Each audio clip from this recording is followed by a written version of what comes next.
Hello and welcome. And this is the next in our series on the Magdalene institutions in Ireland in the 20th century. And today I'm here near Market Hill with Adele Johnstone here with me. And you may recognise Adele. Adele was on the recent RTE documentary Stolen. And Adele has also been very active in various organisations, haven't you, Adele? So if people recognise you, where would they have recognised you from? They may have seen me on television. I'm a campaigner and I have been up at Stormont. I have spoken out for the birth mothers and their children, and hopefully we're moving on to an inquiry soon in Northern Ireland into the awful atrocities that have happened here in the north.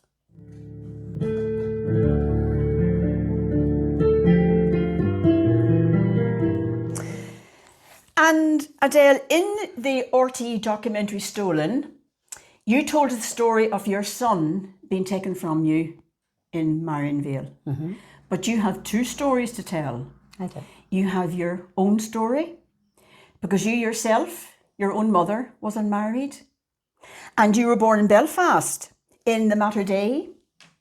I was actually born in Belfast City Belfast Hospital. City Hospital, yes. And then? But my mother was living in Mater Dei, which is actually a hospital run by the Legion of Mary or Regina Caeli.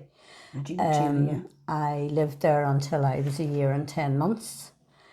Don't really understand why I was given up or adopted at that stage. Maybe she couldn't cope. I don't know. I really don't know that story. But I was adopted at a year and 10 months, but it wasn't finalised until a couple of years later. But you spent that first year of your life with your mother? I did. Didn't you, yeah?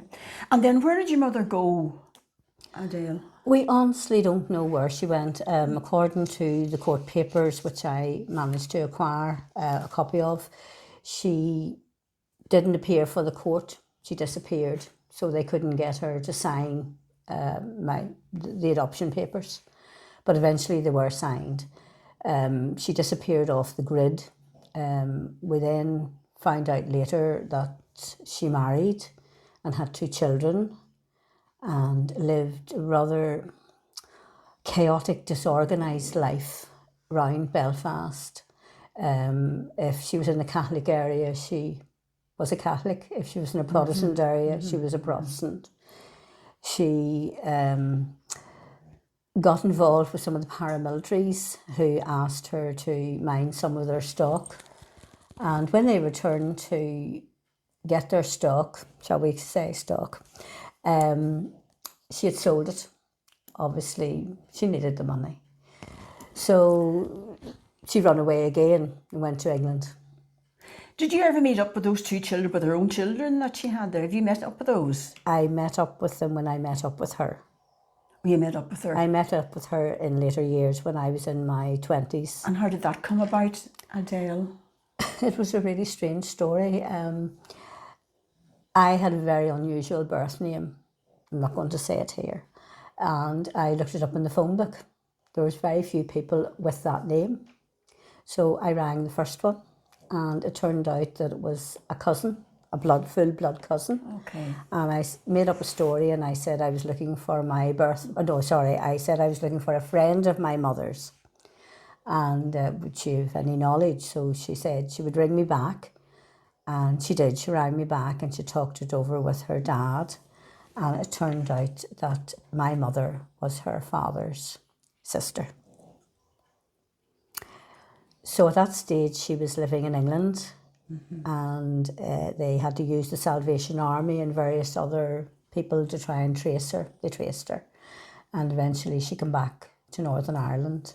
And my cousin and uncle arranged a meeting. Unfortunately, it really wasn't. There's no connection? No. There was nothing there. I describe it as her being like a cardboard cutout. There was no rapport. She didn't want to know about my children. I had my 2 children, small children with me. She didn't want to know what had happened to me. She didn't really connect at all. Right, okay. And it was hurtful. Okay. So Didn't we had another meeting. We had two meetings, yes. and again it was much the same. And at that stage, I felt for my own mental health, I had to walk away. There was nothing there for me, so I walked away. And unfortunately, I walked away from the relatives I had met as well, which I deeply regret. But I have connected with them again. and it's good. It's good.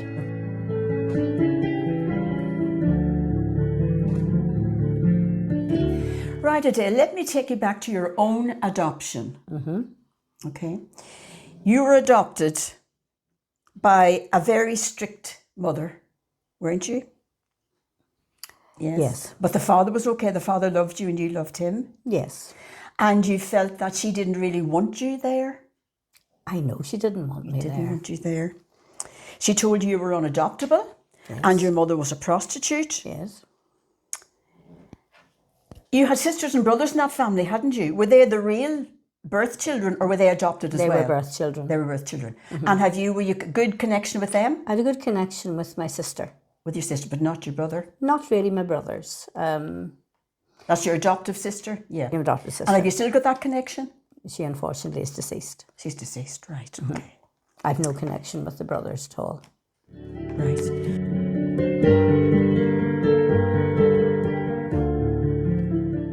Let me move you on now. You were 10 years of age, Adele, and you began to be groomed by a paedophile coach at a first aid club you were attending. Yeah. Tell us about that. You thought he made you think you were very special? He did. Yes. I was a lonely child. I didn't really feel as if, looking back, I know I didn't have a lot of love from my adopted mother, and was lonely, and the older children had all left home. I was on my own, and I wanted to be a nurse, and I went to this first aid class and met this gentleman, and we'll call him a gentleman, and he made a fuss of me. He groomed you? Made me feel very important, and then he would slowly, over a period of time, he offered me lifts home, and again I thought I was so special, but I really didn't realise what he was doing, and eventually He did perform a sexual act? Yes. And gave you money?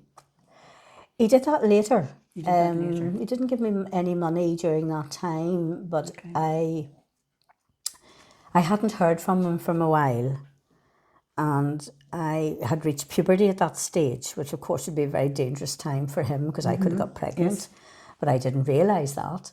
So I visited him in his work, to his great dismay, but still didn't stop him from performing a sexual act, and after that he gave me money and I never heard from him again. And you didn't get pregnant to him, but you became a nurse and you went into a relationship with another boy, didn't you? After that... And that wasn't a very good relationship. relationship. I was only either. about 11, 12 You're at 11, this stage. And 17, you became a nurse at 17, you went into the nursing career. Yes. Yeah? So and then you met someone. There was a gap between that. There was between the 11 and, I was about 11 or 12, I was in secondary school. Right, okay. First year I was in the B class, I was clever, I was hoping for great things. But the second year my grades had slipped because my, I don't know what you call him, my gentleman had abandoned me. I was abused, so I did what abused children do, I acted out, and everything in school slipped. So I was moved to a different class. That compounded what was going on in my head. I felt less than, I felt degraded, I felt... worthless. Worthless is the word I'm looking for. And I then started to be honest, I associated sex and love. I couldn't differentiate between. I had quite inappropriate associations. All right, okay. And eventually at 17, when I was a student nurse, I met a guy through a friend who I thought was someone special, but he wasn't. He would take me out, get me drunk and have sex, and that really was the story. And you became pregnant? I became pregnant to him. Okay. And And he went back to his girlfriend and got engaged to the girlfriend that I knew nothing about. And your adoptive mother guessed you were pregnant? She did. And all hell broke loose? It did.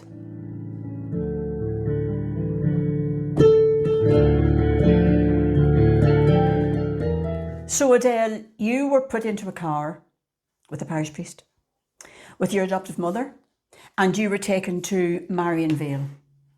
And for those listeners who don't know what Marianvale was or is, Marianvale was the mother and baby home outside Newry on the Armagh Road.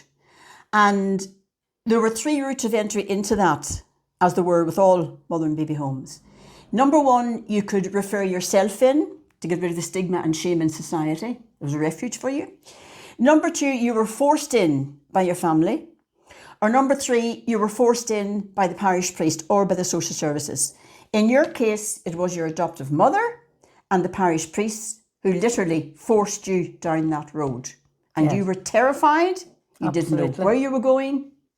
Absolutely. I was brought to the main road by my adopted mother. A car drew up. It was the parish priest, who I recognised. I was shoved into the back of the car and off we went. I hadn't a clue where I was going, what was going to happen. At one stage, I actually thought I was going to be killed and threw in a ditch somewhere. I didn't know where I was. And eventually we stopped at this big white building. I didn't know what was going to happen here, and was pushed up the steps and into it. And that was the start of an absolute nightmare. I didn't know what was going to happen to me or my unborn child or anything. I hadn't a clue. And that big white building that we see in the typical photographs, that was the convent. That wasn't where you were brought? No. There was a shed or another low building beside that? Behind it. Behind it. Behind it. We were brought in through, some of us were brought in through the front door and interrogated or whatever. Then we were brought out the back door, down the steps and across to The shed. the brown door shed. Brown door shed. Mm-hmm. And there's nothing left of Marianvale now except the tree at the front. Mm-hmm. But do you remember it when the big white convent was there behind the tree? And also when the unit was there, the shed was there, that the girls were put up in. Yeah. Can you describe, the convent was very elaborate and very luxurious inside. It was. Polished floors, wooden polished right, floors. okay. That's where the nuns lived. Yes. What was it like inside that shed? You had your own room in there, hadn't Oh you? no, indeed you didn't. You lived in a dormitory. Oh, there weren't separate rooms or separate cubicles, no? No. There was a dormitory with curtains around it, around the beds. And Adele, what was the atmosphere like in there? Were the girls friendly? Were they all terrified? What was the atmosphere like in there? It was a mixture, to be quite honest. And I have to be honest, I remember very little about my time in Marianvale. I think I was traumatised. You blocked it out. I was traumatised from the minute I walked into the White House. The first thing they did was take me into a room with my mother, and they talked away. Then I was taken to another room where I was informed that I no longer would be known by my name, that I was given another name. Can I ask what the name was you were given? What name were you given? Bernadette. Bernadette. Okay. And So you were stripped of your identity? yeah. And they asked me a lot of questions. I don't remember them really. What did they ask me? And they got me to sign some forms, which I thought were to do with allowances, maternity allowance, maternity grants. But I think one of them may have been an adoption form. An adoption form for the child you I had. don't know. I can't prove it, but Strong suspicion. I do have that form, and it's not legal.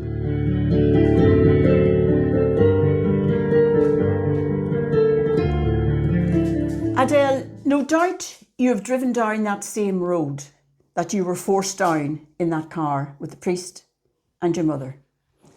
No doubt you've driven down that same road many times since then. I have. And the building is gone now, but the tree, the monkey puzzle tree, is still there. Do you look in or do you just drive on? Or how do you feel when you drive down that road past that same place? I look in. You look in and how do you feel? I shudder. You shudder. I shudder. It took me a long time to go near it. I wouldn't go near it. It frightened me. Understandably. Terrified me. Until about 10 years ago, another victim survivor wanted to see it. And I said, I'll take you. Oh. So I took her. And we walked around it together. And that was the first time I addressed it. And it killed the demon because it's only bricks and mortar. That wasn't what was terrorising me. It was what happened inside there. Inside, and the ramifications from that, from me and other people.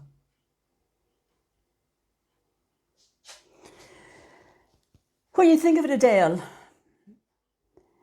the cheek and the neck and the nerve of them to deprive any woman of having her own baby. Where did they get that right from? Who's given them authority? You often wonder, don't you? Yeah. Where did this come from? Well, basically, I suppose we broke the religious mores of the day, you know. Religious mores set down by men. Mostly. And, you know, you didn't conceive on your own. There was somebody else involved here. And all those men, they were all set free. That nothing happened to them. No. So you were bearing punishment for both of you. Yeah.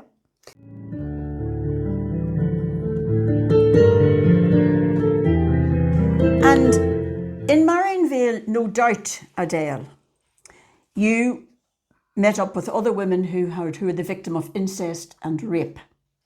It was quite common.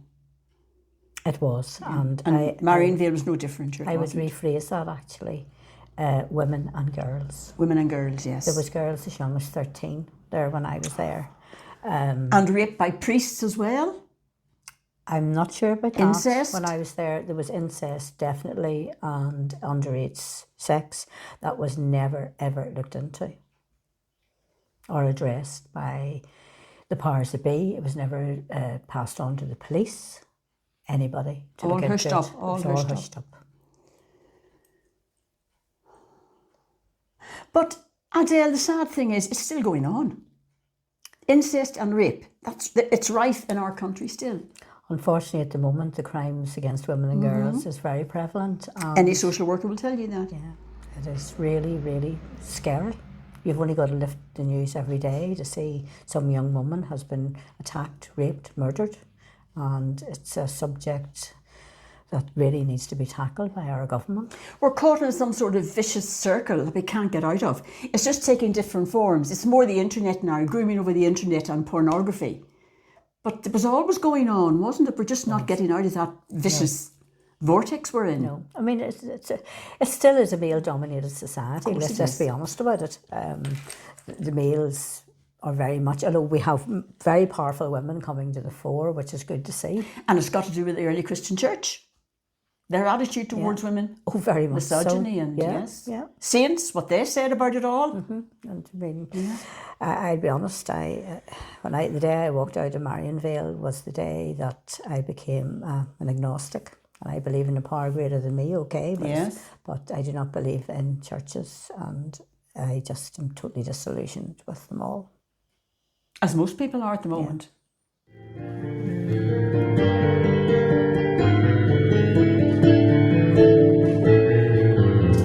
And they made you do Irish dancing, Adele, for their entertainment when you were almost ready to give birth. Indeed. And the humiliation and the degradation. And you said they were all lined up on the seats watching this. This was their entertainment. Yes.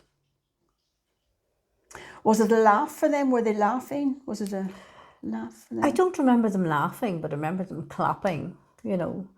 And there we were, you know, heavily pregnant girls dancing a jig for their entertainment. I mean, it was demoralising, it was demeaning. It was totally inappropriate. Do you remember that feeling you had at the time, or you blocked that out as well? Was that blocked as well?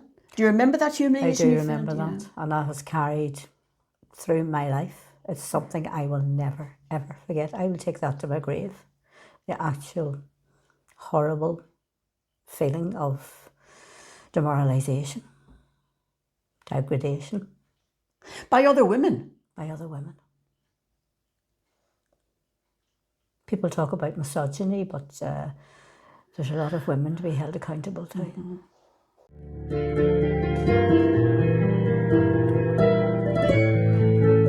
When we went there, we were under a constant barrage of you are unworthy, you are not fit to look after this child, you are a sinner, you are a fallen woman, you are, yeah.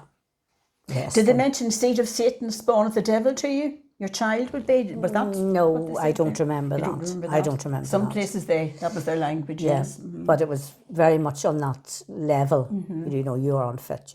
This child's going to be better off. It will go to a family where it'll be loved and looked after, and so much better than you can. There was never ever. We were never ever given an option of help. You know, through social services, housing, anything else. That never was an option. Your only option was your child was going to be adopted. End of. Right.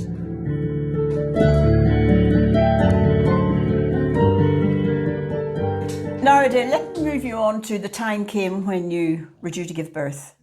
And Marianvale didn't have a labour ward of its own. No. So the girls there were brought to Daisy Hill Hospital to give birth. Yes. Can you tell us about the actual experience of giving birth yourself? It probably was traumatic because you weren't meant to have pain relief, or you weren't meant to have any guidance or caring there. That was all part of your punishment. Mm-hmm. Can you tell us about that experience? It was horrendous. Traumatising. It was a bright sunny day. I remember the sun shining through this huge window. I was left alone in a delivery suite all on my own, and even though occasionally someone would come in, I would tell them if things were moving on, they more or less dismissed me. So I moved on to almost the point of delivery, and I don't want to be too graphic, but I sustained quite an injury at that stage. A lot of stitches afterwards? A lot of stitches afterwards. And I do remember the doctor stitching me up, and it was like stitching up a side of beef. It was horrendous. And you had no relief? I don't remember. You had no pain relief? I don't remember, honestly, don't remember. Then they moved me back into the ward with all the other mummies. And again, I was alone. No one came to see me. The proud fathers, grandparents coming in with their flowers and what have And you. you had none of that? I was in the corner with my face turned to the wall.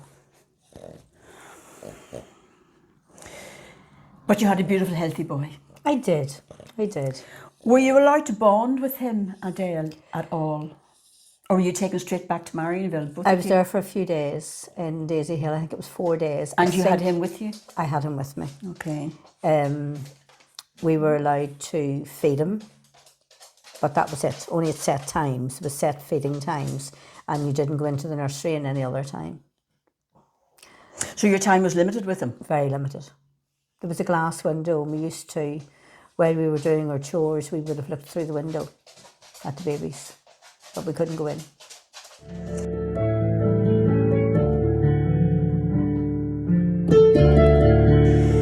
Then you were told you had to prepare, you were taken back to Marianvale, and you were told you had to prepare to give him up. So you dressed him, the little clothes you've got for him. 12 weeks later. 12 weeks later, you walked down the corridor, a nun met you, took your baby from you, Yes. turned her back, Yeah. and walked away. Yes. And you never saw him again for 40 years. Yes. When she turned and walked away from me, all I can describe it is complete and utter devastation. I had no control over this situation. This was it. And I do not remember one thing from there. I don't remember leaving Marianvale. I don't remember how I was taken home, who took me home. I don't remember a thing. It's complete and utter blank. Traumatised. Completely. Yeah.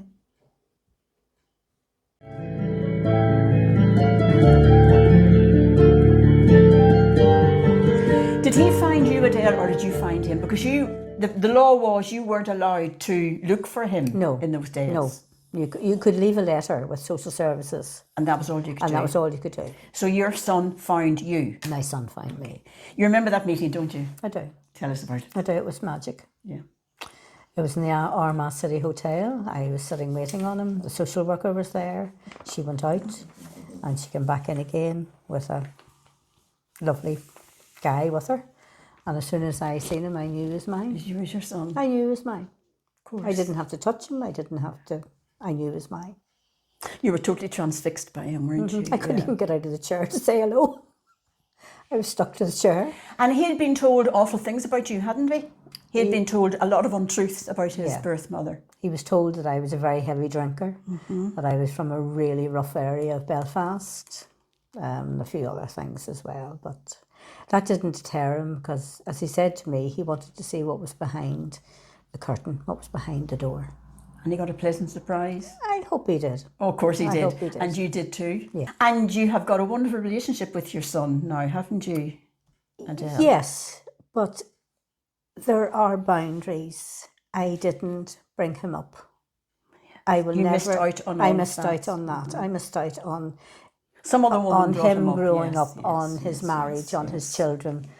But I do have a good relationship. I would say it's a different relationship to the one I have with my other two sons. Yes. But then everyone is different. Everyone's different.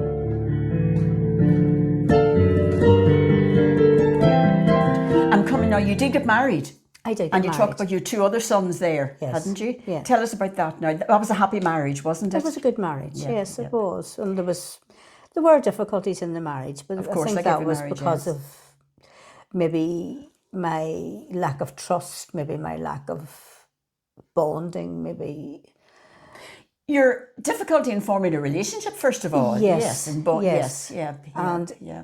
Although my husband knew the circumstances, Yeah, you told him, yes. I And many women didn't tell. Well, many I did. women I tonight did didn't. know. You told. He knew all about it, yeah. I felt I had to Yes. before I married him. Do those two families, do your grandchildren, your sons, your adopted sons' children, do they know your own birth children from your marriage? Are they? Yes.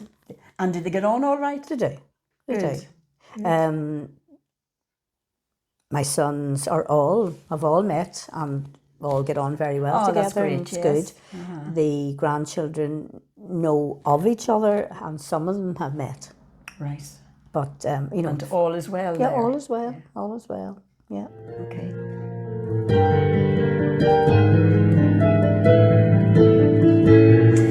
Now, Adele, a lot of people listening to this and looking at you here, are there any words of advice or wisdom you would like to tell them or give them from your own experience? Because there are thousands of women have gone through the same experiences you've gone through, but not many of them have had two stories to tell. No. You have been adopted yourself, you've gone through that trauma, and then the trauma of finding your birth mother and not being welcomed, not working out, and then the trauma of your son in turn being taken from you.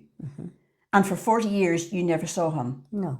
So you have a double trauma there. How did you survive all that? Is there any mantra you had? How did you get through that?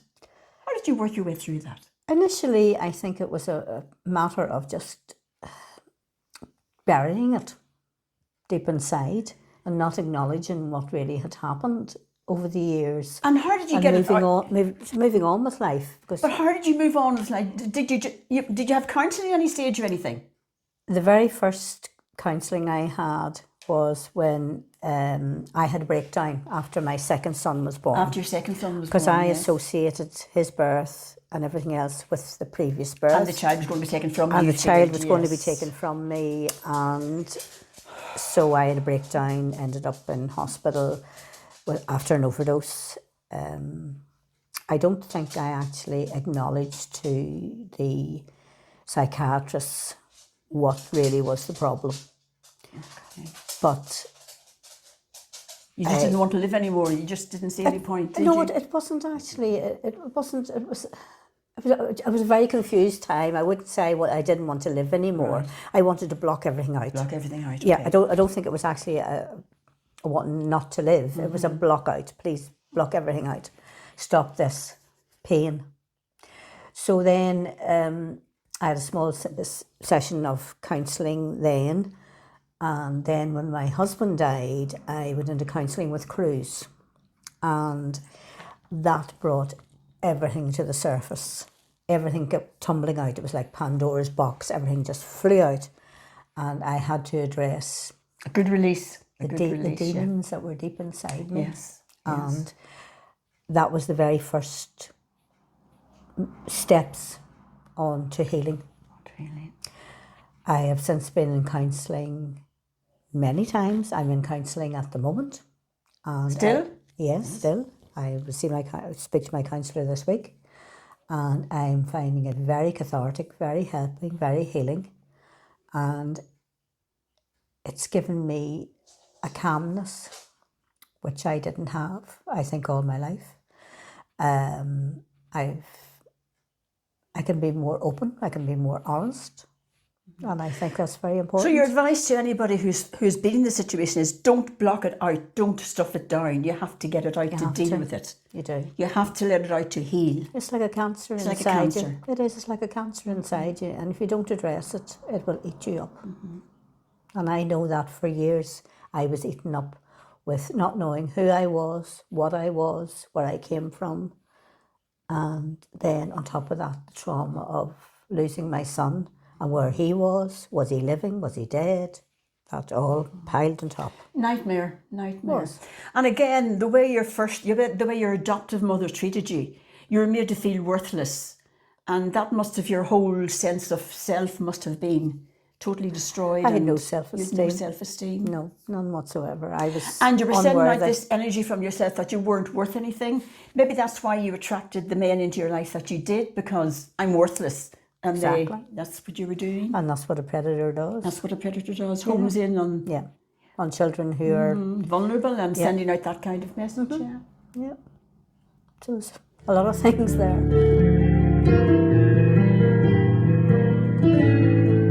But you have turned this all around to help other people, Adele, and I know you have, because you're very involved in certain activities, aren't you?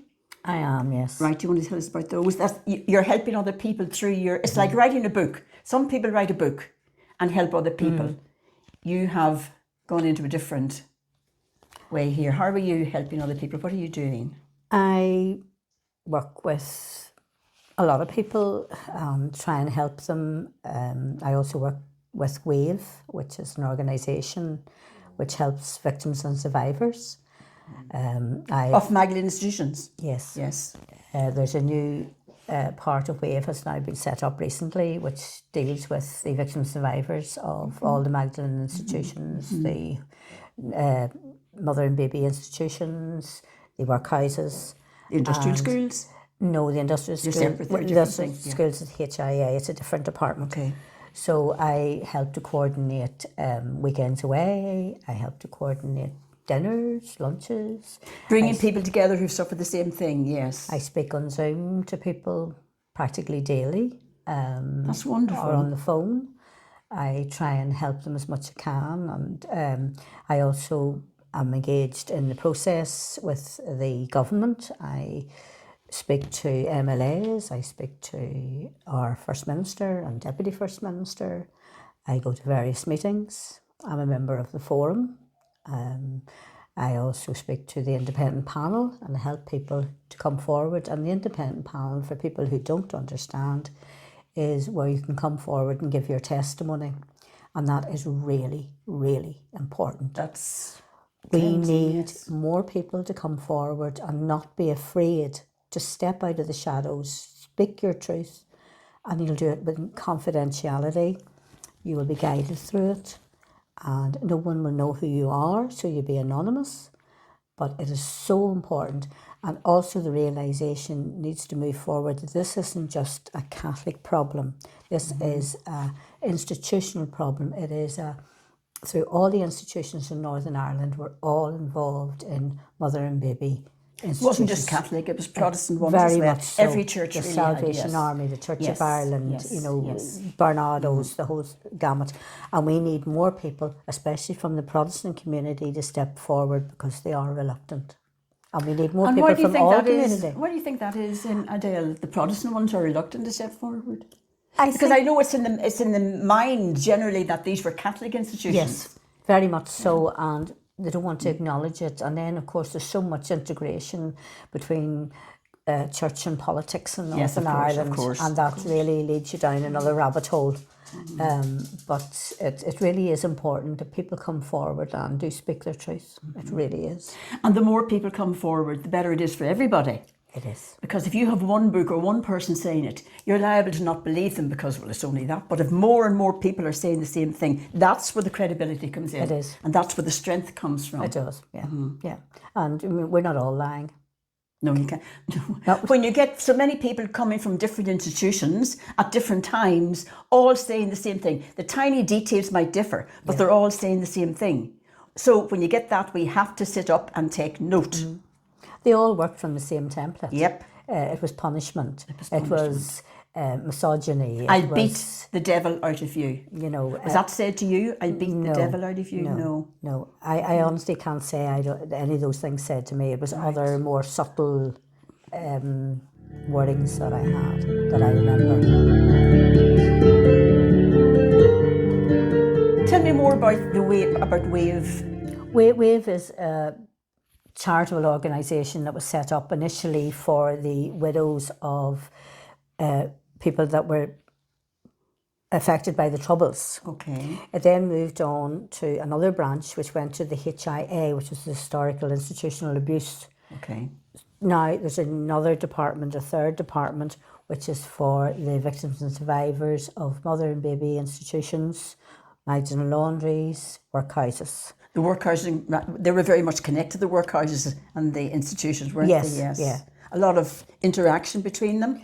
A lot of transfers between them. The mother and baby institutions were sort of the follow-on from the workhouses. From the workhouses. Yes. They ended in 1948. Although there was a lot of other people in workhouses who wouldn't have fallen into the same category. Yes. You know, so there is a differential. And Wave can be contacted through their website and through their Facebook pages. And it's very much open to any victim or survivor, and they will be greeted with friendship, support, anonymity, and we really will be helped. And I know I've certainly been helped by them. There also is another avenue. You can apply to the Truth Recovery Board and to the independent panel, and the independent panel is the branch that takes testimony. And it's very, very important that more and more people come forward to give their testimony. And they also can be contacted on Facebook, on their website, and you can learn more there. But for other people who maybe wouldn't have access to those avenues, maybe they could contact me through yourself. No problem. And we'll put up a contact at the end. See, the problem is too, Adele, a lot of these people are now in their late 80s, 90s, and they're not IT. No, but they might have daughters or sons or relatives that maybe could guide them, could help them. I mean, I'm dealing with a couple of 70, 80-year-olds who aren't tech savvy, but I'm relaying things for them. Yes. And, I find that's quite important. It's important to me. To you. And that's one of the reasons why I'm doing this interview today, because I feel it's another avenue of getting the word out that please step out of the shadow, step out and speak your truth. It's so, so important for yourself and for the likes of me. And you're a very strong, articulate voice for these people who have no voice. I hope so. Oh, you are. I hope so. And before we end, can I ask you, have you any feelings of resentment or anger towards anybody for this? For what happened to you? Because what happened to you in your life, you were not responsible for any of that. And you were taking severe trauma and punishment for other people's doings. And you suffered. Have you any resentment or anger? I wouldn't say I have resentment or anger. What I would like to see is the institutions and the state to be held accountable for what they did.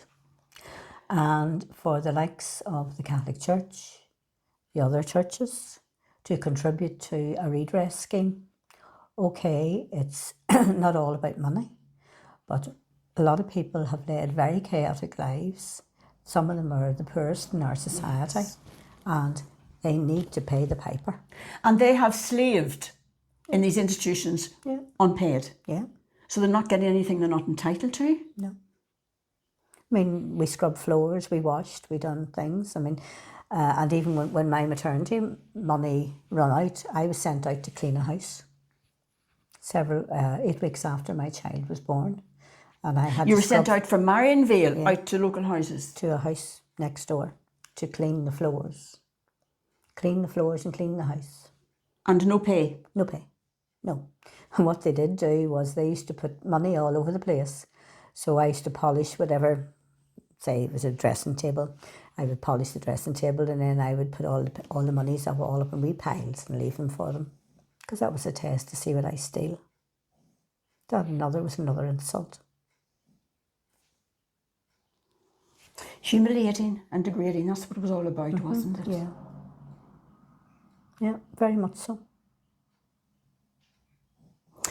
When you talk about accountability, you're talking about the Catholic Church there, aren't you? Well, in my case, it would be the Catholic Church.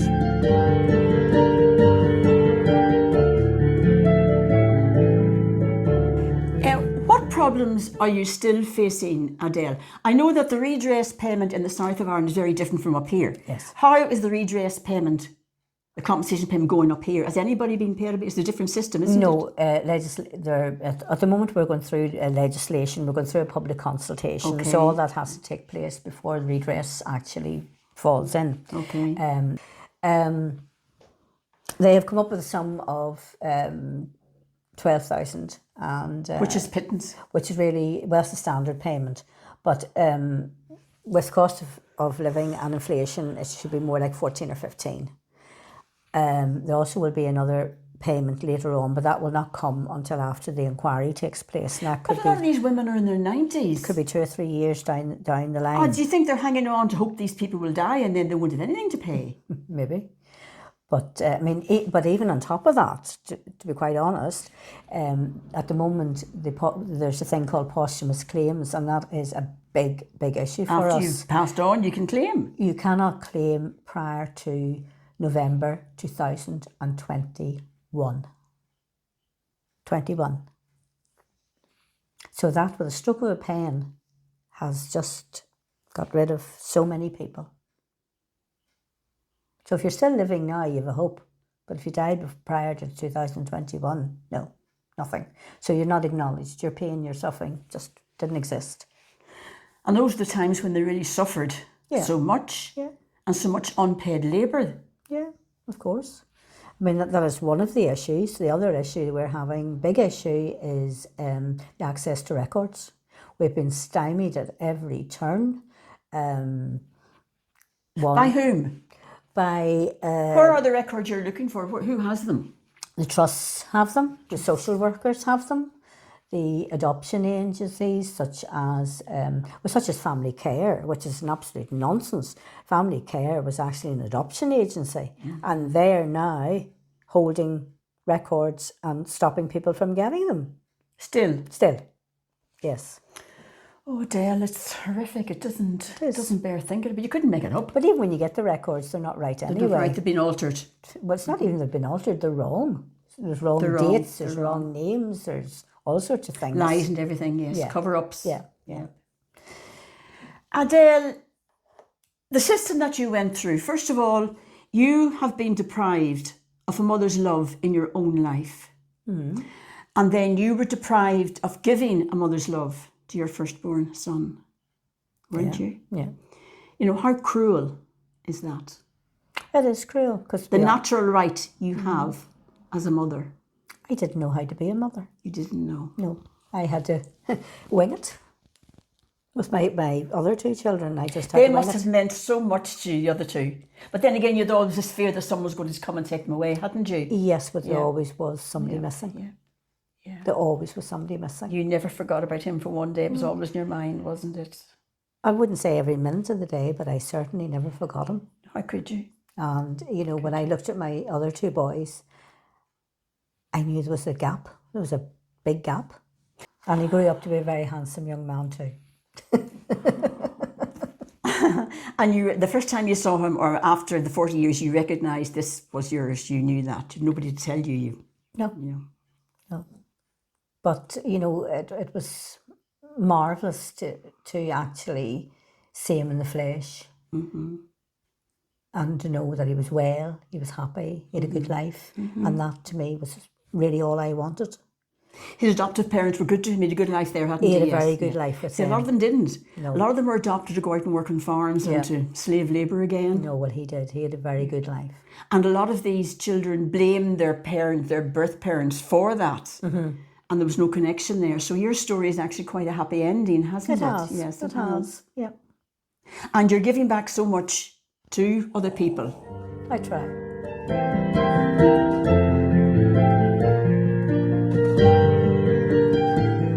So, Adele, you're now Adele.